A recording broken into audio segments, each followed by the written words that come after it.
we'd done 5 regional workshops between the end of last year and the summer of this year in 5 different regions of the country, and then we were going to do the 6th one in Santa Fe, and there was so much energy, we decided, no, let's make this one be national. We'll just just open this up and see if people want to come from different regions. And we had 450 people from 34 states and 6 foreign countries showed up. And in the room, by the way, this is not a brag, this is a report, but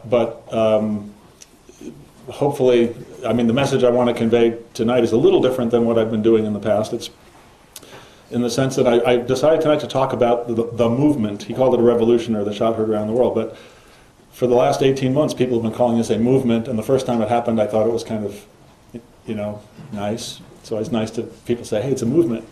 But I have no idea what a movement really is. I mean, the last movement I participated in a very small way in was the civil rights movement and the anti-war movement, which was a long time ago for those of you who, some of you in the room remember those movements.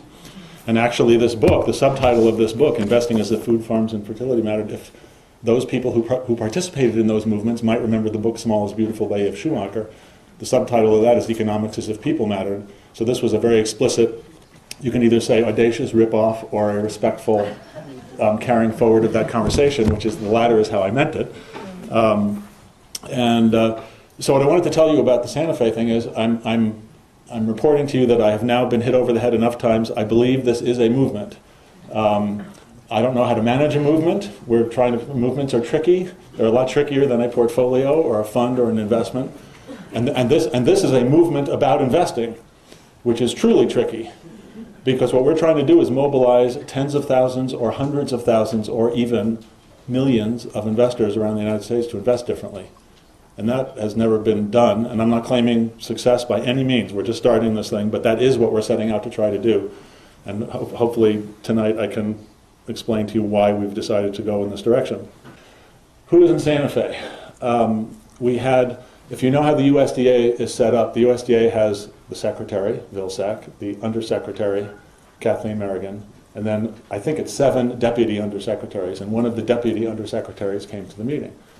And I guess I won't say more about that at the moment. We had representatives from Senator Udall's office. Of course, we're in Santa Fe, but they have invited us to come in and talk about legislative initiatives, about which I know very little.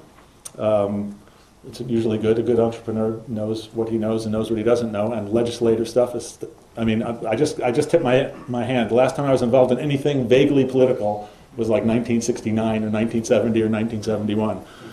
So I've got a lot to learn on that front.